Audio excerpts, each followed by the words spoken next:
You're listening to a CanadianMovieCrew.com production. The Flintstones is the story about a lovable goofball getting framed for corporate embezzlement. Yes, really. Or is it?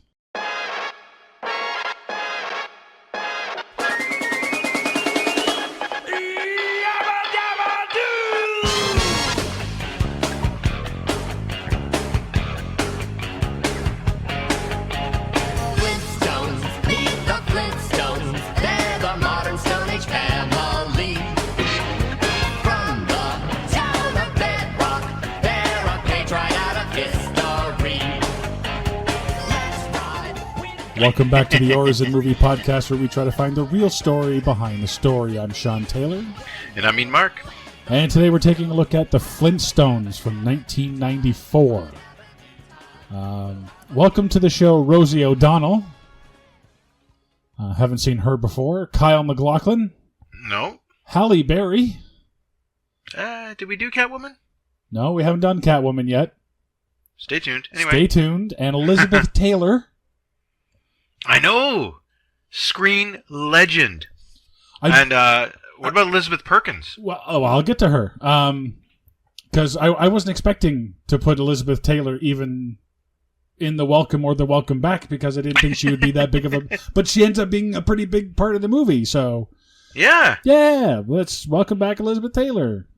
We can welcome back John Goodman from Crossroads. Oh, gosh, yes. And Coyote Ugly. Wait, wasn't Crossroads Dan Aykroyd? That was Dan Aykroyd, sorry, just Coyote Ugly. But still, Coyote Ugly. Yeah, Coyote Ugly. Elizabeth Perkins was in Cats and Dogs. Oh, right. She was the mother from that movie. Also, welcome back Rick Moranis from Ghostbusters 2. Ah, yes. So... I was actually kind of surprised. I kept going through and the top three were John Goodman, Elizabeth Perkins, Rick Moranis. And I was like, no, they've never been. They have been in a movie we've done before. This one certainly had. They have been in a movie we've done before. Well, John Goodman's had such the career. He's got the old throw it against the wall and see what sticks kind of career. Yeah. You know, which I would take if I was in Hollywood. I think, you know. The hardest working man in Hollywood, practically. Him and Sam Jackson, right? Yeah, John Goodman takes an eclectic role, series of roles. I mean, just look at his last 2 years. He's been in, he was in 10 Cloverfield Lane, then Kong Skull Island. Atomic Blonde earlier this year. I mean, those three don't get as different as different gets. So no, I kind of need him and Sam Jackson in a movie together. I think Just playing a couple of hard-working fellas. I think that's all you need. And then you've got, forget Kevin Bacon. You got 6 degrees of everybody. Unless you're looking up one right now that I've forgotten. Wasn't Sam Jackson in Kong Skull Island? Oh, shit. There you go. There you go. I forgot. I was going to say, I think he was in a movie. Wait, I was like, wait a second. That I guess that's why that popped into my head. It was for that reason. That's right. That's right. Well, there you go. So Kong Skull Island is now your 6 degrees of everybody in Hollywood. Pretty much. Yeah. Pretty much. And this movie. This movie, yeah. He was perfect for the role as far as humans go. Yes, definitely. And I have sort of a tidbit on that, but yeah, it's... What do you say? I mean, it's the Flintstones. Yeah. Now, I think we both grew up watching the Flintstones. Oh, sure.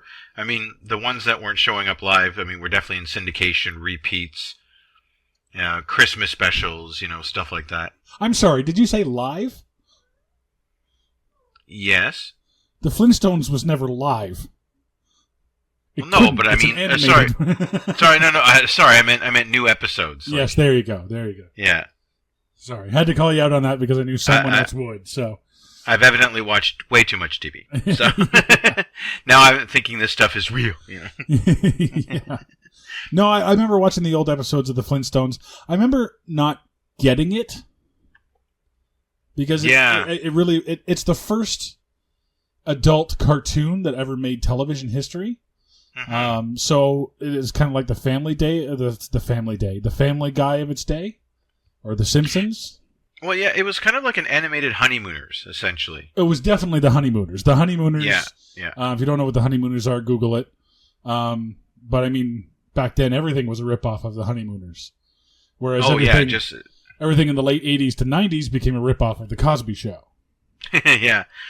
Well, that's the thing, right? So the Honeymooners, you had this a couple, no kids in that one, which actually I think was a good idea. Probably streamlined their production by not working with kids. Yeah. Yep. And then you got just a couple, and then their best friends, and a lot of stuff happening just in the home. It was about kind of this idea of domestic bliss being not quite what the sheen or the shine that it's supposed to have back in the 50s. Yeah, exactly. So it was the 40s, 50s, and it was sort of it was post-war, post-World War II. Nothing was going wrong in the world as far as America was concerned. So you had this idea of American tranquility and happiness and perfectness, and the Honeymooners was there just to sort of poke fun at it. Yeah, to throw it on its head. Now, I mean, when we get to this show now, we get, because it's animated, they can go more ridiculous, so they go kind of a Paleolithic look at family life and marital bliss, and cigarette commercials. Because the first iteration of the Flintstones was in black and white, and they actually did cigarette commercials. Yeah, because you could advertise for cigarettes on TV. Yeah, when Halle Berry lit up her gigantic cigarette, did you think, oh, that must be a Winston? Oh, it had to be. It had to be. That's again, Google it, kids. Yeah. So, let's go through this one. So, we open up not even on the opening. We have a live action version of the show's opening, but that's not how this movie opens up. No, it starts like The Simpsons. It starts like The Simpsons. Well, sure, with the clouds and just a pterodactyl flying into it. Yeah, kind of. But I mean, like, we open up on, what's his name? Flint Rock? Oh, gosh. Hang on, I got that here. Something Stone. Cliff Vandercave. Cliff Vandercave and Sharon Stone. Yes. Basically announcing that they're the villains for the movie. Yeah, just kind of, here you are. They're like, hey, okay, well, it's the beginning of the movie. We're the bad guys, and we're going to do something evil. Yeah, like cue the opening. That's kind of a weird cold opening, but I kind of liked it. Okay. For ostensibly a kids movie, it's just going to set apart the good guys and the bad guys. Sure, but I mean, if you're going to open a Flintstones movie, are you not going to open it with a live action version of their opening? With the pull of the tail and the bird and the yabba dabba doo and everything in his drive home. Yeah, I agree. I mean, that, while this was an interesting opening in and of itself, I think you're right. The better idea would have been to start and then fade to black, and then you get, Vandercave and Stone. Yeah, exactly. Yeah. No, you're right. Well, I mean, we get the opening where it's them driving into a drive-in to watch a movie about themselves. This one's meta before meta was meta. Yeah, and every episode started that way. Like the ending too. You end the episode with them leaving the drive-in, watching themselves on screen. What the hell just happened here? Were they watching themselves? Yeah, it zoomed in and then out from the same screen as their adventure of the week was over, or starting and ending, I should say. Oh. Yeah, because they end it the same way they always ended it, with the going to after the movie. They go to the drive-in or the drive-through to get a big rack of ribs. I thought that was just like the beginning and ending. I didn't think that was a part of actually of them actually going to the show, because at the beginning of the movie, or this one, they say they're going to see a movie that's called Tar Wars. Ha ha ha ha. Yeah, ha ha ha ha. Yeah. Well, and that's the weird thing, is that it says they're going to see Tar Wars, but then they go, and then it's the Flintstones. So they're watching themselves. So it's like Deadpool going into a theater, and then Deadpool starts. Well, that would make sense, though, unfortunately. Because that's the gag. This just was like, it was a gag that just was never addressed. The odd time, I think, during the cartoon, you would have the odd wink to the camera, but I mean, nothing crazy. Yeah. Yeah, but it's just...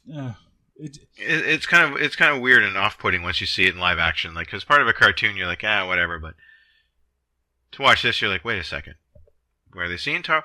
And to be honest, if they set that up, I want to see what Tar Wars looks like. Of course you do. Well, no, but they had a huge opportunity there to do some sort of like very brief 30-second, Paleolithic take on Star Wars. Like, yeah, a couple of guys with like just fighting with dinosaur bones in their hands instead of lightsabers. I don't know. This was back in 1994 when George Lucas was very, very selective as to who he lent parody rights to Star Wars for. That's true. That's true. Anything that we had was... Obviously, he opened that up later on in life. Yeah. See the Family Guy for details. Yeah, exactly. That was pretty much the beginning of it, wasn't it? Well, up until then, all we had was like independent underground stuff that was never officially licensed by Lucas. But, yeah. So the first big one. No, the Muppets. The Muppets did some. The Muppet Show. But that was to promote Star Wars, though. That was, yeah, but I mean, it was really, in conjunction with Lucasfilm, right? So, right. No, agreed. But I mean, because Lucas was very protective of it. If he saw something out there that even referenced Star Wars, he would sue. His lawyers. Well, it wasn't so much him. He just found the right lawyers, and they were dogs. Like, it's basically Disney and Lucas. They got all the top classes of all the law schools every year. Yeah. And if you don't like puns, folks, getting back to this movie, don't watch this movie. Do not watch this movie. But oddly enough, we start right away. Actually, we're introduced to the near slave labor conditions of Fred existence.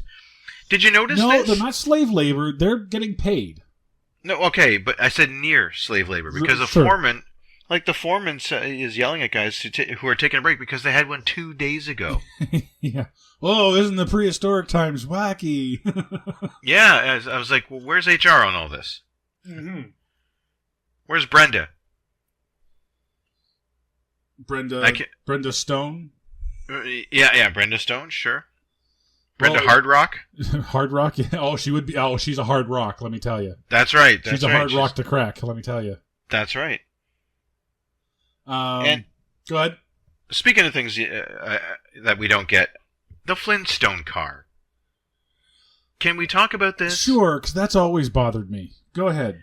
In the cartoon, with cartoon physics, it didn't make sense, but it made sense in a cartoony way, much the same as Bugs Bunny could run, as much as Coyote could run out, past a cliff about 5 feet and then drop. Yeah, you sort of give it a pass in a cartoon. Yeah, but here, it just doesn't make sense. No, you're dragging a large wooden frame, 2 large round chunks of solid rocks. Like, how efficient is this? Yeah, maybe downhill, and one person can do it. Yeah, or if you're on a bus, you need everybody to do it? Like, how... Yeah, why? Why would anyone get on a bus? No, I'll just walk, thank you. Yeah. I mean, that's what you're doing, essentially. Like, I would... I mean, as much as the Flintstone car is a staple, it's one of those visual cues that you're watching the Flintstones movie because they designed a very specific look for the car. I'm like... You have dinosaurs and other beasts of burden. Why not a bus pulling a mastodon or something, or a mastodon pulling a bus? Yeah, you got dinosaurs and birds and lizards doing all kinds of different things. Why don't they? Yeah. So why are you putting them out of work? Yeah. What's up? What's there for the big man? Yeah, and yeah. Well, we'll get to that in a minute, but and they're singing the songs, and I'm like, wow, even the really oldies music sucked. That's a terrible song. Yeah, they make the joke later about, like, there's 4,000 other people in the world. What do I need him for? Yeah. So I guess a song about Bedrock. Yeah, really. Yeah. So here's the thing: if Bedrock is supposedly the only place, what do they need a pterodactyl for? That was my question. Thank you. Is Bedrock the only town? And that's the thing. I can't remember from the cartoons if it ever was. I don't think it was. I think there were other settlements. And you would always have because you always had someone come in from out of town, like the mother-in-law comes in from out of town. True. And the sequel, they go to Rock Vegas. Rock Vegas, yeah. So and they talk about Rockapulco. Rockapulco, there you go. Yes, thank you. So what's so nice about Bedrock that it deserves a song? Like that's like me making a song about Ottawa. Yeah. You know, the last time a Canadian band did that, they made a song called "I Hate Winnipeg."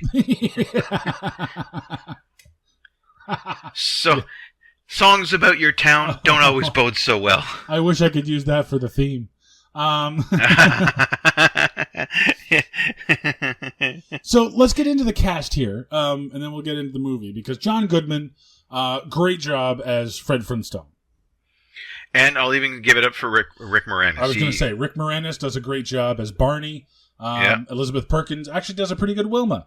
She looked the part right here when they put that red hair on her. She's got even the figure down. Yep. And I don't mean it to... Even the two twins that play Pebbles and Bam Bam. Yep. Pretty good job. Perfect. I mean, early on that was going to be an Olsen twin, but I think they were a little too old by that point. I think so, yep. I think they'd aged out. So. Yep.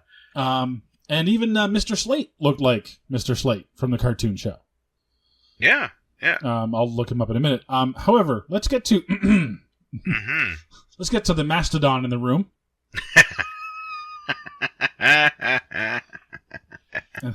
And that's a dinosaur joke, not a fat joke. But let's get to Rosie O'Donnell. Right. Why? Are you telling me that there's no other actress on the face of the planet in 1993 that could have played Betty Rubble? Here's what I understood from the news at the time. It was the laugh. That is correct. She got the part based on how well she could do the laugh. Are you kidding me? You're telling me no one else could do no one else. No one else could do that. Well, no one in this room.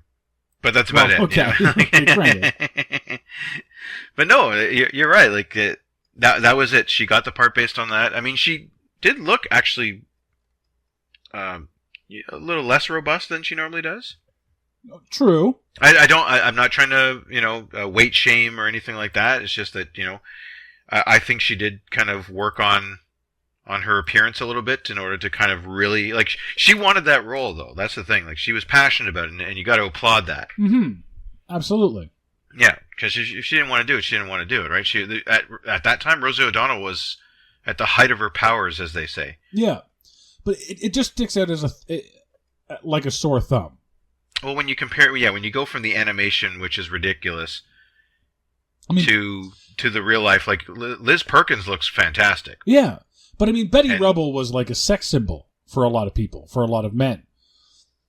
Yeah, yeah. The girl next door, right? Yeah, well, Betty Rubble was the one that a lot of guys, even my age, when they were young, it's like, well, if I was going to fuck an animated character, it'd be Ariel or Betty Rubble. You know what I mean? Or Veronica from Betty and Veronica. There you go. I don't know, and just... Rosie O'Donnell, really? Like, and just because of the laugh. The laugh, the voice, like, the laugh was the big seller. Like, I think she walked into the audition, nailed that, and they're like, well, okay. I mean, I guess. I mean, the laugh was sort of, it was huge. But I think the name had something to do with it, too. How's that? Oh, well, her star power? Her star, yeah, because you Goodman, you had Moranis. Moranis was still like right around that Honey, I Shrunk the Kids. Yeah. Right, and then Liz Perkins was doing more drama and stuff like that. If I'm not mistaken, but I mean, John Goodman did this in between seasons of Roseanne. True, yeah. I mean, don't get me wrong. I'm not saying any one of those couldn't carry a movie. In fact, they carried many, but I think they just wanted to add more star cachet. Possibly? It's cash, but yeah, thank you. What's that? It's cash, but thank you. It's cash. It's one of my pet peeves is when Americans pronounce it cachet. Cachet, yes. No, it sounds it's more cash. It sounds more fancy and pretentious. But then they say foyer. It's foyer. Sorry. I don't know. Pet peeve of mine, sorry. I think I knew that. That's why I said it that way. I mean, she does okay though. I can't. The voice really does help. Like that's the thing. Like because she's nailing the laugh, and they give her lots of times to really her and Wilma get to have their little jokes at their respective men's expense. Yeah. You know, so sure. they really, I mean, they really just keep setting her up for that. So like, in case you're trying to remember, this is why she's here. You know. Yeah. So the movie starts off, and it's just a whole bunch of puns to start with. Oh gosh, yeah. You know, the kids playing Jurassic Park. Ha ha ha ha ha. Yeah. Ha ha ha. You know, the movie from the big gigantic blockbuster from the year before. Yes. You know what? That was low hanging fruit, but they couldn't help but grab it. You kind of have to. Yeah, and that's the thing. If it was, and I guess that's why this movie gets tiresome, is because it's pun after pun after pun after pun after pun. Puns are great. I love a good pun. I don't love 47 of them. In a row. Yeah. So, okay. So they go and so Fred's given Barney money in order to adopt Bam Bam. Well, okay, let's stop right there at the adoption agency real quick because, so the orangutans at the adoption agency, were they trying to make a Harry and the Hendersons joke right then? No, I think they were just going for the fake out. Okay, because they called them the Hendersons. Oh, I didn't even realize that. Yeah, they called the orangutans the Hendersons, and I'm like, really? This movie? Really? You're doing that? So this is the Harry Hendersons? Yes, the kids are going to all catch that one. Right. Sure. Well, it was only 4 years later. Maybe the TV show was still on. Remember that? They had a Harry and the Hendersons TV show? I forgot about that. Yeah, it didn't last long. Google that one, kids. Watch the movie. It's pretty good. John Candy, right? John Lithgow. John Lithgow. There you go. But they say Bam Bam was raised by mastodons. Mastodons. Yeah. Giant, prehistoric elephant animals raised a small human boy. Mastodons. How? Thank you. Did he just eat hay and grass? What? Yeah, I don't know. I like you hear the pack of wolves thing and you think, okay, but this is just ridiculous. Not even like saber-toothed tigers. That would have been cooler. Yeah, anything more. His size. Yeah. Like one of them could have stepped on him. Bears, prehistoric bears or something. Yeah, saber-toothed tigers or something. I don't know. Yeah. You have them as pets, so. Why not? Sure. Well, I mean, after the adoption agency, we. So, Betty and Barney, they adopt a kid, and immediately Barney goes out for bowling. Like, don't stay home with your newly adopted son. Maybe get to know him. You know. Sorry, sweetie, it's league night. Good luck with our new kid that could lift a car. You know. Yeah. Good luck raising Superboy on your own. You know. Yeah, exactly. Yeah. He has the conservative strength of like a Luke Cage, which is still considerable. You know. Yeah. And I'm guessing they don't get a lot of rain in Bedrock because they're bowling alleys outside. Yeah. So do you think they call their games for rain? Yeah, I think you'd have to. We kind of because we do see it rain later on, but I don't remember it ever raining on the Flintstones. The Flintstones. The Flintstones. They lived next door to the Flintstones. It was. Yeah, you're right. And you know what? I scarcely remember it too. I think it was just that would be too hard to animate. Fuck it. This is a dry climate. They get water from somewhere. It doesn't matter. Yeah. Don't think about it. You know what I mean? Fuck off. We're trying to sell cigarettes here. Don't worry about the climate. They were trying to sell cigarettes. Like a click cigarette should. Yeah. Amazing. Yeah. But yeah, so they must have called games for rain because in this movie it does rain in Bedrock. We do see it at least once. It does? It rains for dramatic effect, right? When Fred's out on his ass. Oh, it does too. Yes. Yeah. Yeah. So, well, let's do an overarching thing. So, the basic plot of this movie is Wonder Cave. There, what's his name? What's that? What's the guy's name? Flagger Cave. Oh, Flagger Cave. Wonder Cave. No. Vander Cave. Vander Cave. Thank you. Oh, I was close with the Wonder Cave. Sure. Yeah. And a nice snotty name, Cliff, like a rock cliff. Yeah. Vander Cave. Yeah. Yeah. So Cliff Vander Cave is he works for the sort of business portion that that Fred Flintstone works for. He works outside. Vander Cave works in the building, and he's going to extort money. And he and Sharon Stone, played by Halle Berry, are going to run away with the money, but they need a patsy to take the fall. So they do this aptitude test to see who's going to become the new quote unquote vice president. Vice president of acquisitions. Product acquisitions, wasn't it? Product acquisitions, yeah. Yes. So vice president of getting stuff. Yeah, pretty much. And which is how they embezzle the money. So that's pretty good. Now let's talk about this for just a second. Okay. So his plan was to find out who the smartest guy in the quarry was. You caught that, did you? And then make them the patsy for their little embezzlement scheme. Yeah, because we find out Barney does the best on the aptitude test, but he switches. Fred does the worst. Fred does the worst, but he switches his tablet for Fred's, and Fred gets the promotion. Now, quick note: that tablet joke would have went over better if that movie was made today. Please write on your tablet. There you go. Okay, sorry. Okay, no, very good. I was just confused at why they had to write. They have to use rock slabs to write on, but they have envelopes and tablecloths. yeah. They haven't figured out how to make a pencil yet, or chalk, or crayon. Using pencil's blood. Just rock, so. But highly refined rock. Well, they make a giant cigarette. I figured. And a giant lighter. That's true. So they have paper. No, they don't have paper. What was she smoking? Well, that's true. Oh, yeah, you're right. No, yeah, there you go. Yeah. Well, they have TV.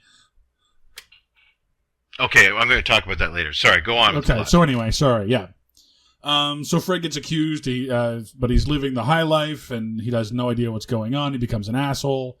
The Flintstones and the Rebels break up as friends, and then they come together, and this Dictabird saves the day, and blah, blah, blah. Run the closing credits. Well, Wilma. So that's your overarching thing. Yeah, there's just a lot of this, like, why, like, Vander Cave is, when he's talking over their genius scheme, he's putting a basketball into a hoop. Yep. Did they have rubber in prehistoric times? Was it just a rock? No, it was a basketball. He was bouncing it. Really? Yes. Oh shit! I missed that. Yeah, he bounced it like a basketball. Oh my god. Well, that doesn't make sense. No. No. Considering that game was invented, in the last 100 years? Yeah. Oh, 1800s, yeah, by a Canadian, might I add. Yeah, late 1800s. But rubber wasn't invented until a while ago. Yeah, certainly not back then. Sorry, well. Again, they have TV, so... It's weird. That's what makes this movie so weird, is that they go to a lot of trouble to get a lot of details right, and then they end up getting these little details completely wrong. Yeah. Like, the joke should be him, because they call it sinking the rock. Okay. It should literally just be a rock. It should be just a rock. He has to go, he throws it through the hoop, okay, haha, and then he has to go over, pick it up, and then do it again. Yeah. And they totally missed that. Yeah. Maybe make a joke about, wow, this game would be a whole lot better if the rocks bounced. Yeah, it's something like that. Something like that. Way to sink that rock. Thank you. Yeah. So, yeah. Go ahead. Yeah, so, I mean, we get the Oh, first of all, back at the bowling real quick. They know how to serve a mug of beer, those guys. That's a very Canadian mug of beer, isn't it? Yeah. That's one I would have in my backyard if I could.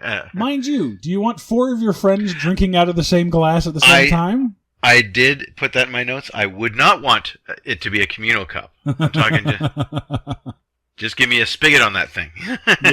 Yeah. And I'm good.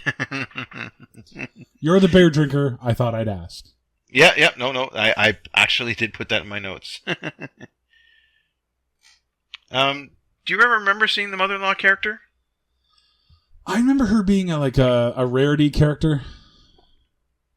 Yeah, I can't. But I guess we get Wilma's maiden name, according to IMDb. Liz Taylor plays Pearl Slaghoople. Slaghoople. Slaghoople. So before she got married, it was Wilma Slaghoople.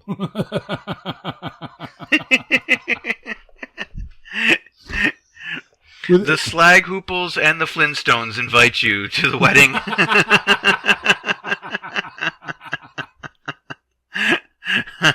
Actually, just the Flintstones.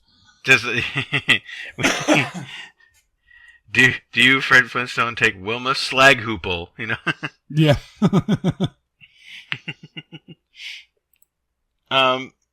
Yeah. So one of the things I pick up when we first see Liz Taylor. First of all, it was kind of perfect casting. You actually do believe that Liz Perkins and Liz Taylor are mother and daughter. I bought this. Sure. Okay. Oh, I mean, you go back, like Liz Taylor was a knockout back in her day. Elizabeth Perkins looking great here. Yeah, sure. Okay. But they imply that Wilma has a brother named Jerry who was sacrificed by her father, to a god. Did they really? Yeah. I missed that.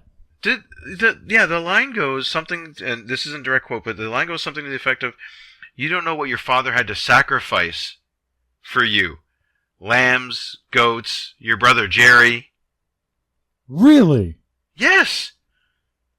I missed that completely. So, that goes really dark really quickly, and it's played off as a joke, but wait a second. For kids! For kids. Like he was Abraham or something like that. Having to put Isaac up on the table. What is going on? I never caught that the first time around. No, I didn't catch that at all. No, and I think... Wow. I think that we were watching, or I was anyway, watching an extended version of this. Because there's another scene I don't remember later on, but we'll get to that. Okay. Oh, yeah, so I have something else here about the main plot here. So first of all, we pointed out, promoting the smartest guy, you're going to get yourself caught all the quicker. So that's just a dumb idea. The plan worked out in spite of Vander Cave and all his machinations, right? It shouldn't have gone that well, because if you promoted the smartest guy would have read all this and be like, Mr. Slate, fire that guy. Give me that guy's job because he's embezzling from you. Yeah, pretty cut and dry, right? So yeah, they stumble across that too, and they're like, "Oh, actually, this works out even better." It's like, well, yeah, but aren't you the smart villain? That's the thing. He's not exactly Lex Luthor here, although I would like to have seen him play Lex Luthor. He would be good. I have to admit. I think he would be very good as Lex Luthor. But anyway, even if they insert him here into this, the current DC stuff. Anyway, but yeah, so shouldn't it have been Vander Cave that switches the tablets? Well, no, because he had no idea who the smartest or the dumbest is, and that's why he's doing the aptitude test. No, I mean after the test is over. Well, who does he care? Well, no, I'm just saying, I think this should have been the plan should have been, okay, we'll do this aptitude test. Whoever scores the lowest, that's our guy. We're going to say that he did the best. Yeah. He'll be too dumb to realize it, and everyone else will be like, wow, I didn't know. Then they have the perfect patsy. Yeah, well, then that whole storyline of, Barney doing a good thing and for Fred by switching out his tablets, which leads to Fred having to fire Barney and Barney getting mad. that would have been all for naught. Like Well, but it's all for naught to begin with, though. Well, it is true, yeah. And the reason being, he wants to pay back Fred for loaning him the money, so he does something to help him out. But the problem is, he doesn't tell him. He doesn't get the credit.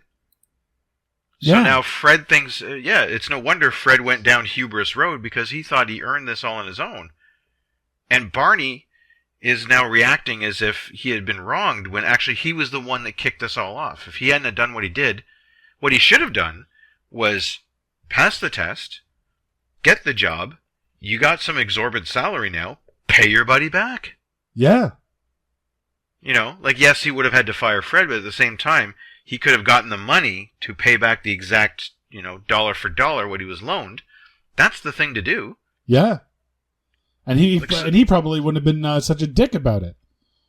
Yeah, that's the thing. Yeah, he was more humble and everything. So, so he switches the test in some sort of act of charity, but then he doesn't get credit for it. Yeah. And I'm not implying that you should always do stuff to get credit, but in this particular case, he's trying to pay back a debt. So he needs to let the debtor know what he's doing so that his debt can be paid. Because Fred gets this big job, lots of money, and still thinks that his best buddy is in hock for a couple of grand or whatever it was. That's true. So basically, Barney, screws up. And so is Vandercave. The two smartest guys in this movie, allegedly, yeah, are idiots. Yeah. The smartest one in this movie is Ms. Stone. Yeah, she sees everything coming. She's smart enough to know when to be in, and then smart enough to know when to pull the plug to get out. She's the one that's going to get leniency from that judge. Yep, that's true. Instead of the concrete funeral. Yep. Yeah, we'll talk about that. So when Fred gets the job, he starts living the high life. Well, okay. So Fred gets the job. On his first day, he's told he has to fire Barney. Yeah. So he goes home, and he sees that there's a surprise party thrown at his house by Barney and Betty. Yeah, in his honor. They try to give him a new briefcase, and he doesn't do it. He says, well, I have to fire you. Now, they get over that pretty quickly. It's like, well, I was told I had to fire you. They're good friends, so I get it. Yeah. And you actually see a really good moment for Fred here in this. Sorry to cut you off, but just this, he can't take this extra gift because he knows his buddy's going to be in trouble, even more so after he tells him the news, right? So there's a good moment for Fred. He's not a complete asshole about it. Yeah. He could have been, oh, thanks, Bond, and oh, by the way, you're fired. Just hit him upside the head with it. Yeah. I cannot do a good Fred Flintstone. That's okay. Don't worry about it. Well, let's just put it this way. It's late at night, and I have neighbors, so you have to scream for that one. Anyway. So, but I have to say, Wilma's kind of a bitch.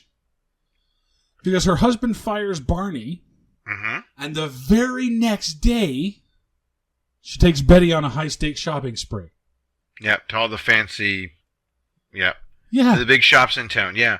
Talk about throwing it in her face. I know. Just like, hey, see this nice dress? I look awesome. You can't wear it. Because you're not going to be able to afford it. I will be able to get this soon, so no problem. Mm-hmm. Now, Betty is kind of like, well, yeah, no, go ahead, and you should do that now and live the high life. She's being supportive, but at the same time... Sure, yeah. No. Don't do that. You know what I mean? Like, yeah, exactly. Like if you had to come fire me and then tomorrow we go Lamborghini shopping, you're a bit of a... I'm an asshole. You're a bit of a dick, yeah. I bought the company you work for. You're fired. Now, let's go. We're going to the Lamborghini store. Yeah, we're going to Lamborghini Oh, no, just shopping. for me. Yeah. Like it would have been better if maybe she bought Betty a dress. That would have helped. Especially after her credit card was declined, how does she have a credit card? I don't know. I've got a real problem with electronic transmissions in this whole movie. Because that is not supposed to be a thing. Like, come on. They have a TV. What's it plugged into? What internet service is providing this credit check? This credit card check. Yeah. And that's the other thing in movies that really bothers me, too, is when the credit card is declined. In the movies, they just cut it up in front of you. Or in this one, they smash it to pieces. Right. Right? In the real world, they don't do that. You and I have both worked retail. There's no friggin' way we're doing that. No, that's someone's personal property. You say, oh, I'm sorry, this one says it won't work. Do you have another one? Yeah. That's what you do. You don't cut it up. I mean, maybe back in the old days, maybe, but I don't even think so. I can't remember ever getting a message that says, please confiscate the card. Yeah, no. I think maybe when credit cards first came out, they started to do that, but so that way you not by 1994. Well, no, and it just became kind of a running gag, too. You get that haughty French waiter that would, Monsieur, your card has been declined. Mm-hmm. Yeah. And they cut it up right in front. Le snip, yeah. Yeah, right in front of your date, right? Like that's... Yeah, exactly. Monsieur Big Shot. And here's another thing, too. Betty and Wilma come out of that store and they have the kids go play in Jurassic Park. But then a pterodactyl flies over the town and everyone runs away screaming. It turns into a Godzilla movie, for crying out loud. For about a minute and a half, and then it shits on two cars. Bird poop. But I'm like, well, why were they scared of the pterodactyl when we saw earlier in the movie that they use it for planes? It's their airline. Yeah. I don't know. Is it kind of the same thing as having a saber-toothed cat as a pet versus a wild one? Maybe. Maybe. Here's another thing. Why are there buttons on the Dictabird? Oh, God. Like I said, I have problems with electronic transmissions. No, but why are there even buttons? He talks to the Dictabird. The Dictabird is basically a dictaphone back in the Google it, kids. It basically remembers everything that goes on in Fred's office. It just records you. It's like hitting that record button on your phone. Yeah, exactly. So he's talking to the bird. The bird is giving him advice on how to do his job. Yeah, basically it's training day with this friggin' bird. Yeah, but there's a record, a play, and a stop button, which is on a base, and then on the base is a perch, and then the bird sits on the perch. Why are there buttons? Ha ha ha ha.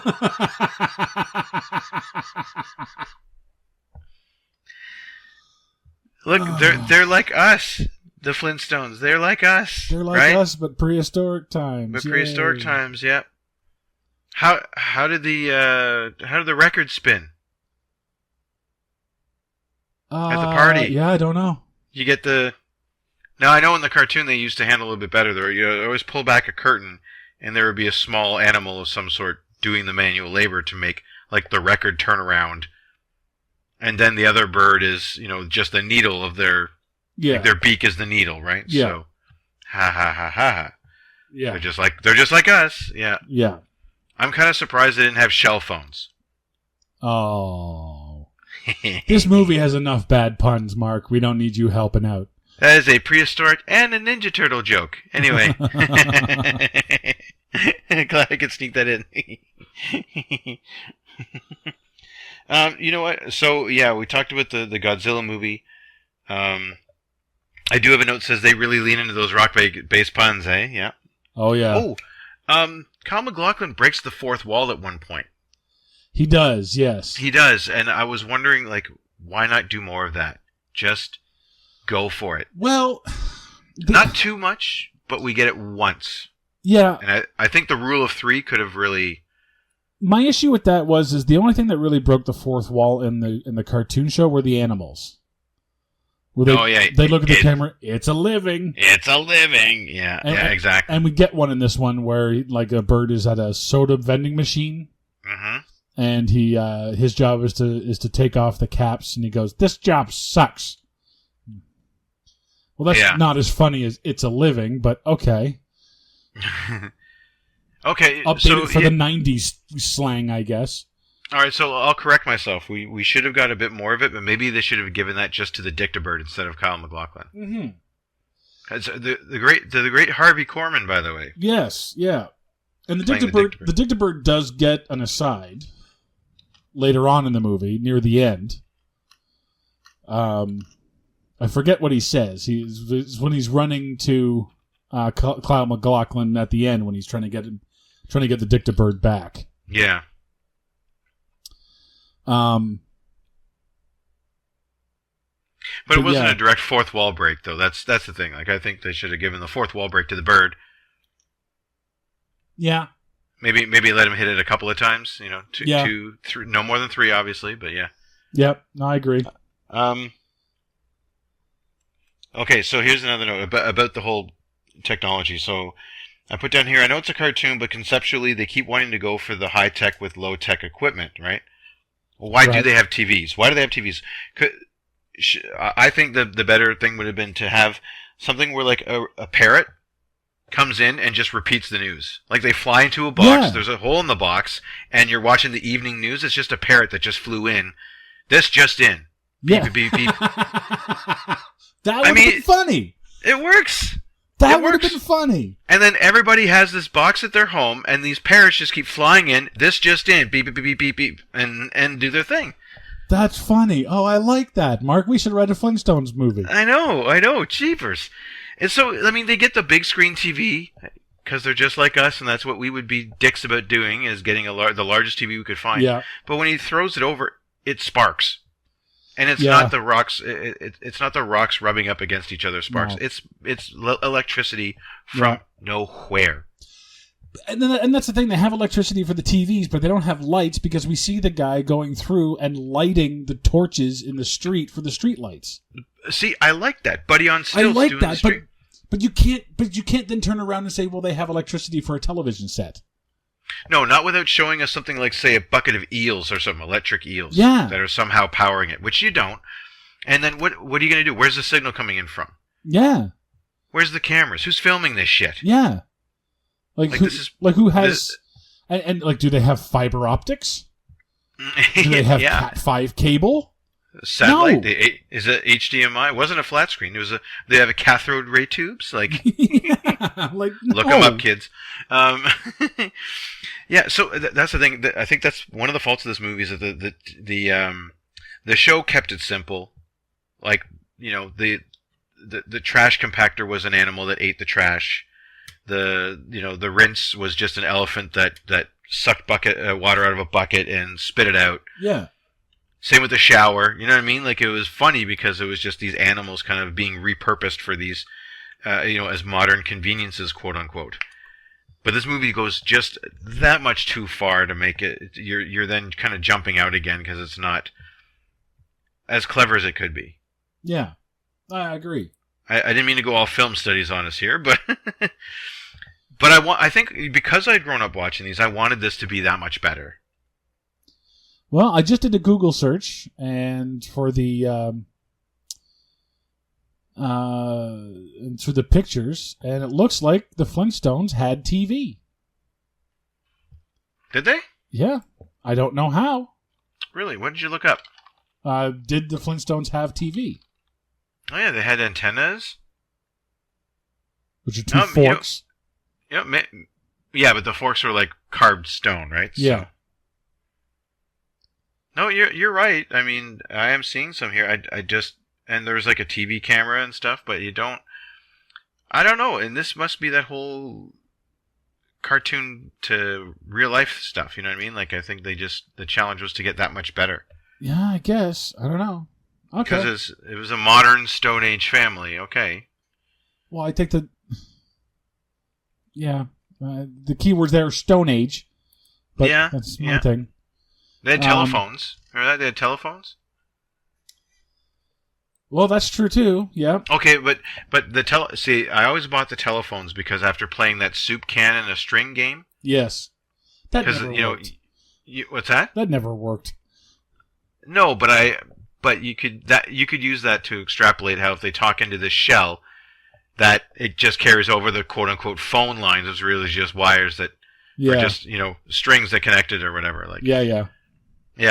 So I don't know. Maybe I'm getting too old for this shit, but because I do remember now that I'm seeing some of this stuff that they had parodies of TV shows and stuff like that. Like they were watching news and whatnot. You just, I don't know. This movie kind of makes you think about it, and I think this. I just wanted this one to just be it's better. Because the story isn't good, and when the story's not good, you end up seeing all the flaws.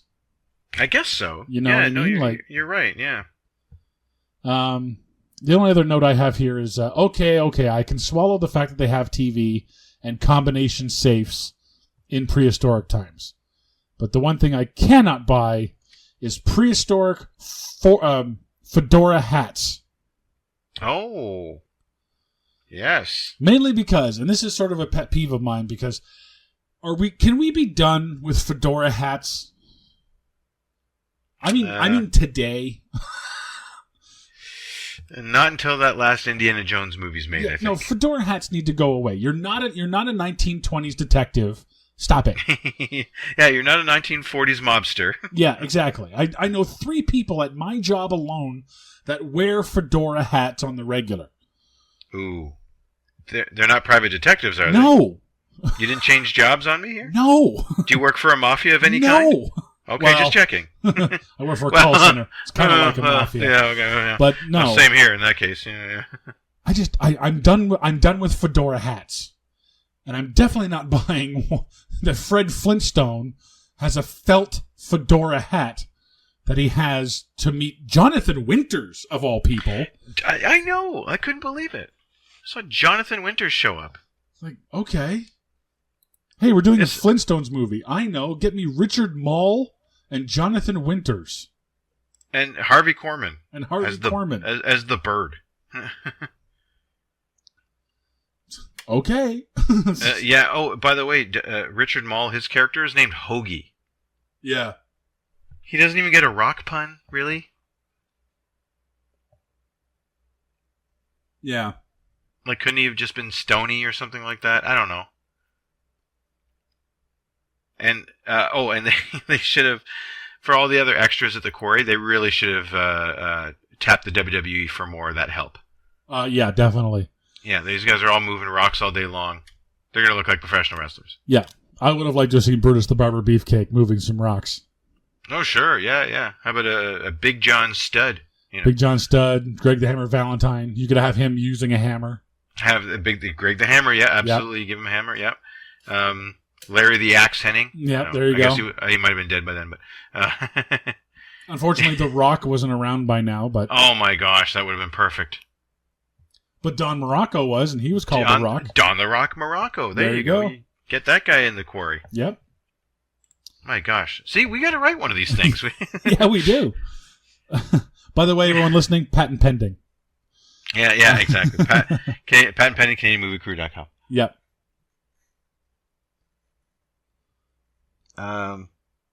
One thing I did like, the classic, you'll never get away with this, I already have line.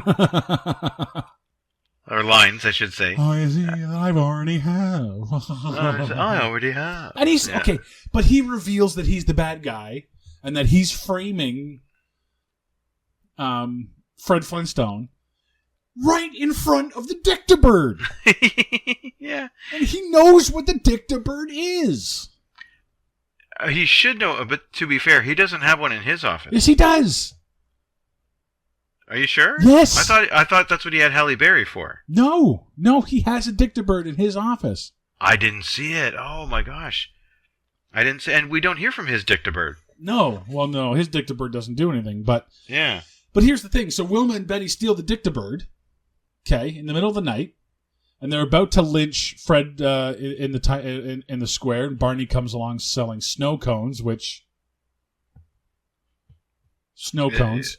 Sure, yeah. in the middle of this desert.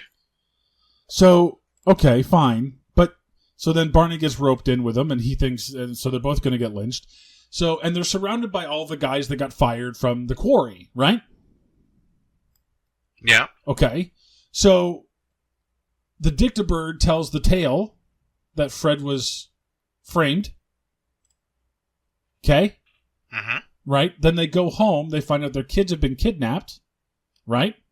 Yeah. He says, bring the Dictabird to the quarry tomorrow morning.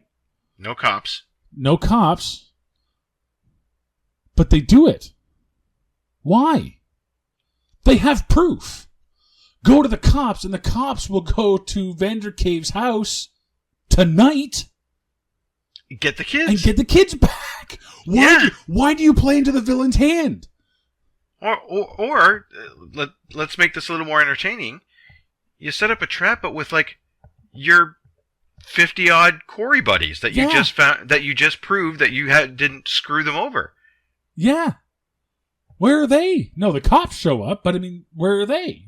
Where are those guys? Why don't we have a take back the Corey moment? Yeah, it'll be like, get them, boys, and they all come running over the hill.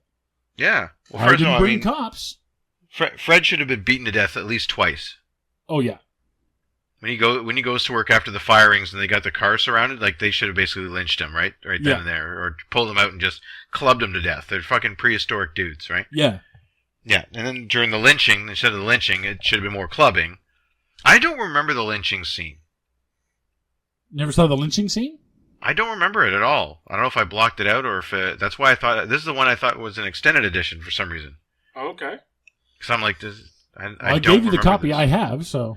No, I know. I just don't remember this scene. I was like, did they remove that because it might have been a little too uncomfortable? Oh, I see. No. No. Yeah, maybe. Just kind of like maybe a bad call, but they put it back in later. I don't know. Oh, yes, I did have my notes here where the Dictabird says I should have signed with Disney. There we go. That's the line. Yeah. But, no, you're right. He announces his whole plan right in front of a recording device. Yeah. And then, so, again, not exactly the smartest villain we have here.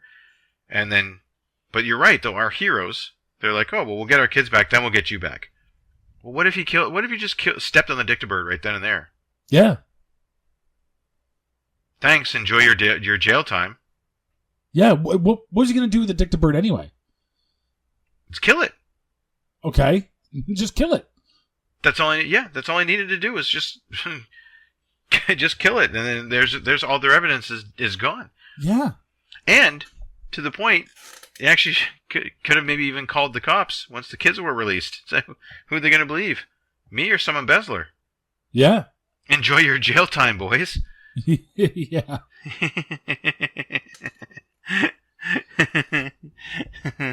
Yeah, book 'em, boys. Yeah. Oh, and so let's get to that ending. Okay. Here's another reason why this plan doesn't work. Two words. Bam Bam.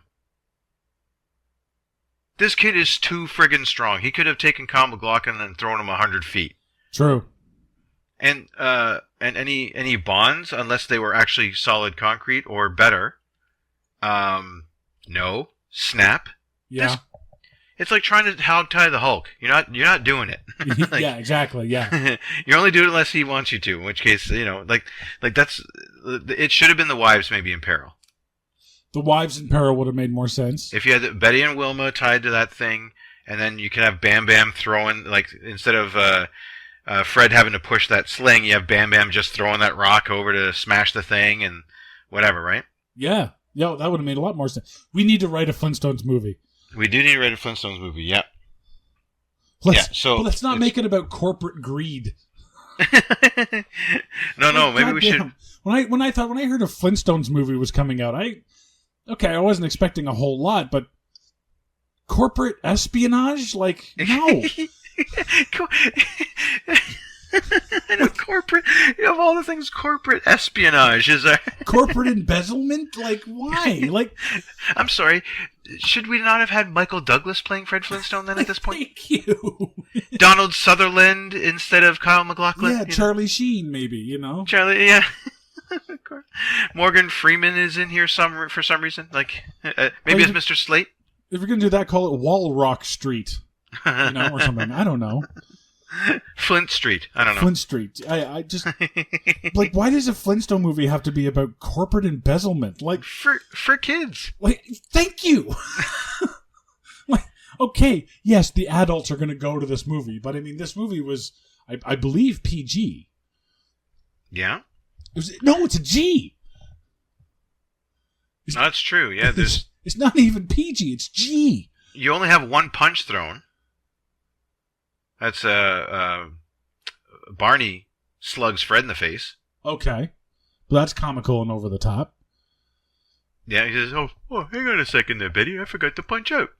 I thought, you know what? I thought that was a great line. I actually liked that. Yeah, I really like that. When I quit my job, that's what I'm doing. Yeah, somebody's getting punched out. I forgot to punch out. Blammo. Yeah. Sorry, Trevor.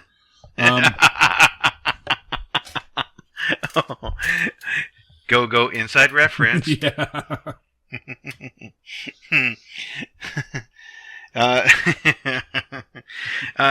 You know what? I mean, to be honest, the whole plot about the modernization and all the fellas being out of work, I think you had it there. You didn't have to add corporate embezzlement on top of it. You just take a plot from one of the TV shows, you extend it, put in a whole bunch of puns, and it would have been fine.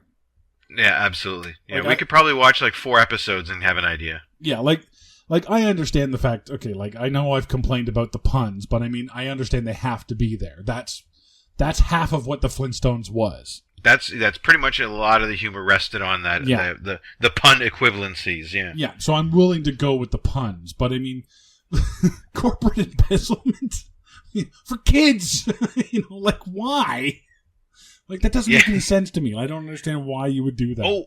I know what we should do about for our Flintstones movie. We could take one of the characters from this movie, played by Jay Leno. Oh God, yes. As the host of Bedrock's Most Wanted. Oh. A TV star who runs for mayor of Bedrock. Okay. And then, the guys in the quarry, maybe they get contracted to build a wall of some sort. Maybe it ends up not being a wall, but maybe a henge of stone. A stone henge, perhaps. Yeah. Or maybe they have to go to China to build some sort of.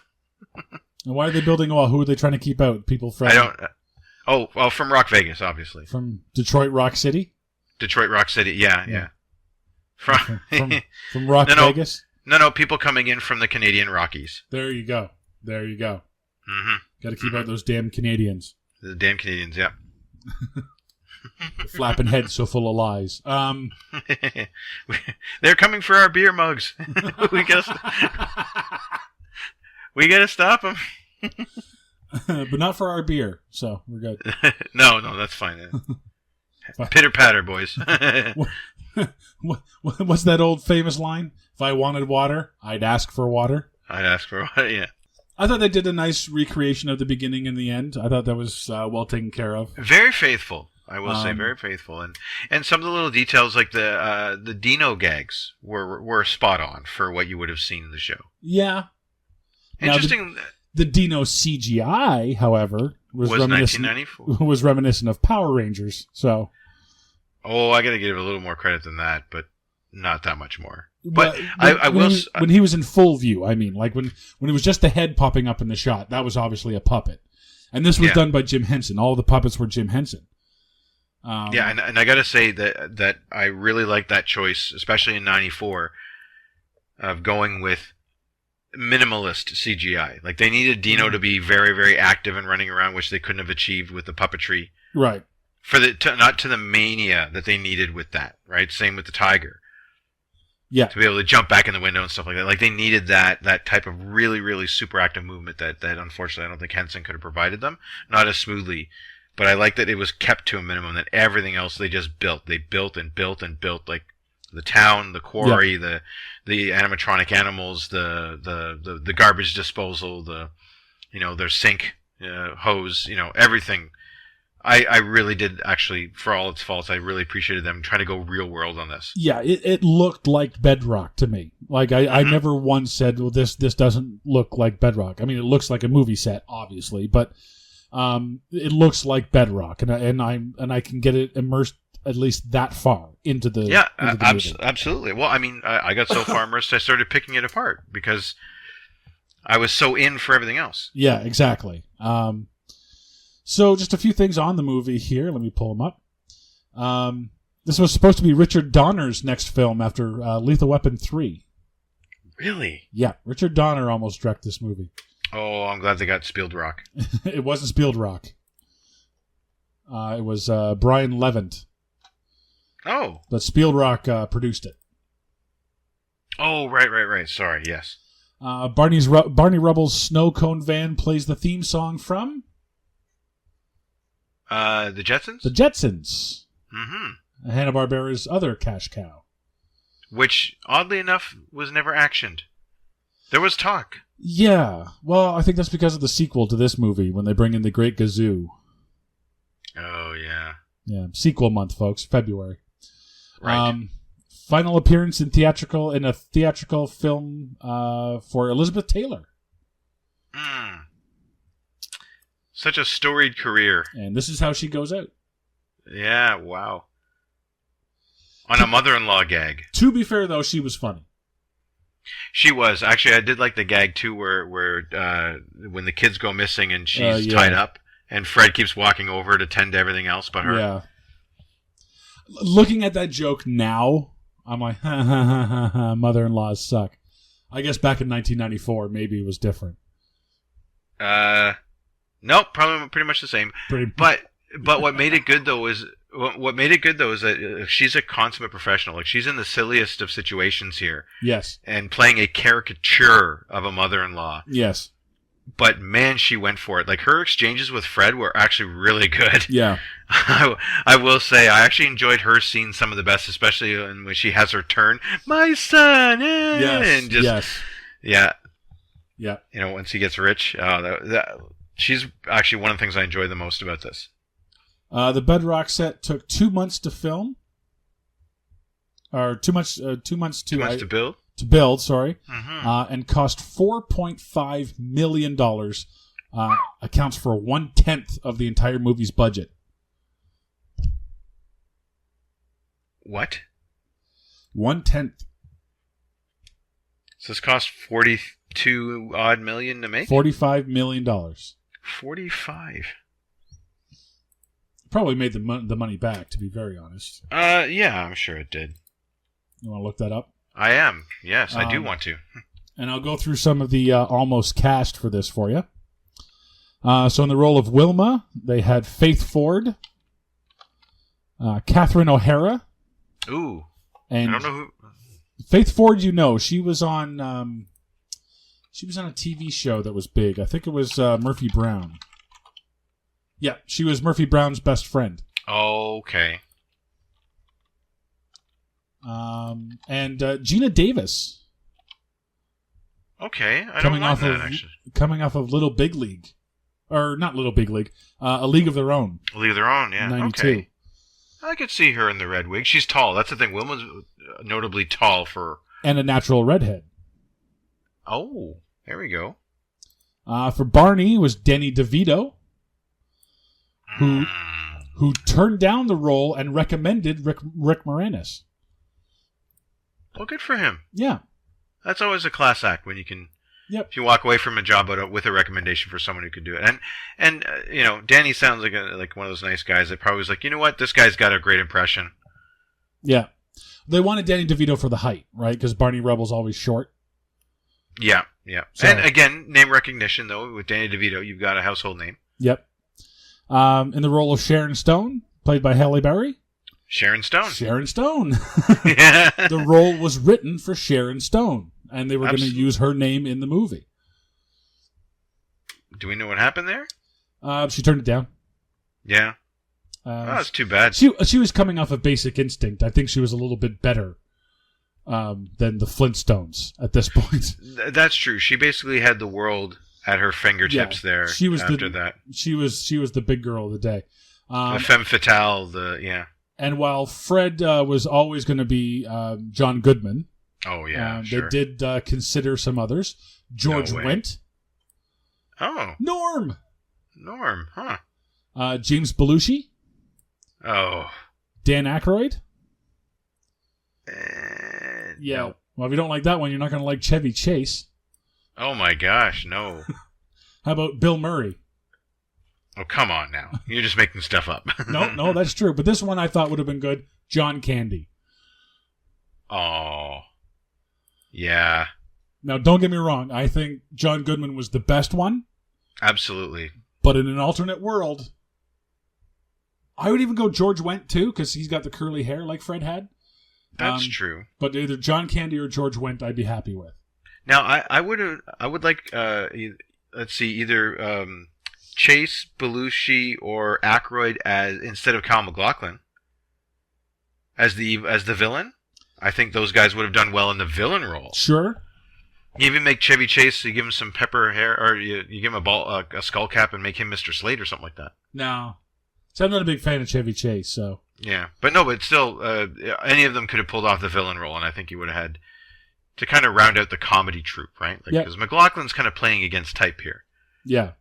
Well, no, but I liked him in this role, too. I did. Oh, don't get me wrong. He does a great job. What did the movie make?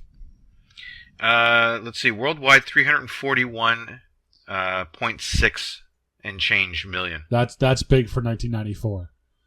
Yeah, that was So and the Box Office Mojo is reporting 46 mil for a tight 90 minutes, eh? Yeah, it's a quick watch, which is good because I don't think you want this to go much longer. You know what's funny, though? I had so many different messages and things going on. This actually took me longer than most movies to review. Oh, really? I kept having to pause it for different reasons. Yeah. Okay. Because of whatever was going on, yeah. I just watched this straight through. Fuck it. I wasn't going to waste any more time. So as always on this show, we try to find the real story behind the story, Mark. I only have one. Because one big glaring thing popped out at me here. I really think this is it is the story of Fred Flintstone meeting his bastard son for the first time. Both Fred and Bam Bam have superhuman strength that no one has in this movie. No one else has it. True. And as we've seen with Sharon Stone, Fred has the wandering eye. So very true. I think there was a time when Fred did have a dalliance, then realized he was wrong, which is why he doesn't do it again, but that mystery woman ended up having his super strong baby and had to give him up for adoption. I think there's a deeper story here. Ah, okay. The origin of Bam Bam. Why was he raised by mastodons? Why is it only Fred is the only one that can... That giant slingshot, he's the only one strong enough to do it, aside from who else? Bam Bam. Ah, Who nice. Who else could lift his entire weight just up on his tippy toes That's while true. holding a bowling ball? Fred and Bam Bam. That's right. I absolutely think this is a Jon Snow situation with Bam Bam here. Except he gets to meet his real dad and doesn't even know it. Interesting. I didn't go that far. I went for the joke. I went, or is it the story of Fred Flintstone, the man who stood in the way of progress, pushing back the Industrial Revolution by another 65 million years? Yeah. Because, Vander Cave, while being the villain, he does find a more cost-efficient way to do business. He sets up essentially the conveyor belt system that eventually Ford would set up back in the early 1900s and make cars with. That's right. He invents the factory concept. Essentially, yeah. And, this is how the Industrial Revolution and how technology progresses and automation and Fred Flintstone fucks it all up. Yeah. His only contribution, he discovers concrete by accident. Yeah. Okay. I'd rather have my iPhone, not an iPhone, but a cell phone. Well, sure. And the thing is that they haven't invented the cement truck yet, so how are they going to get it everywhere? Yeah, exactly. They're going to need at least 2 drivers for that one. Yeah. So that's going to about do it for the Flintstones. I'm Sean Taylor. And I'm Ian Mark. Join us next time. Oh, and by the way, this one is going to be... This one's Just a stretch. do it, man. This one's a stretch, folks. All right. I'm digging in. Join us next time when we'll take a look at the story of a computer nerd who is faced with the decision of a computer with no storage or an outdated computer system. Bruce Willis stars in Drive Free or Flash Card.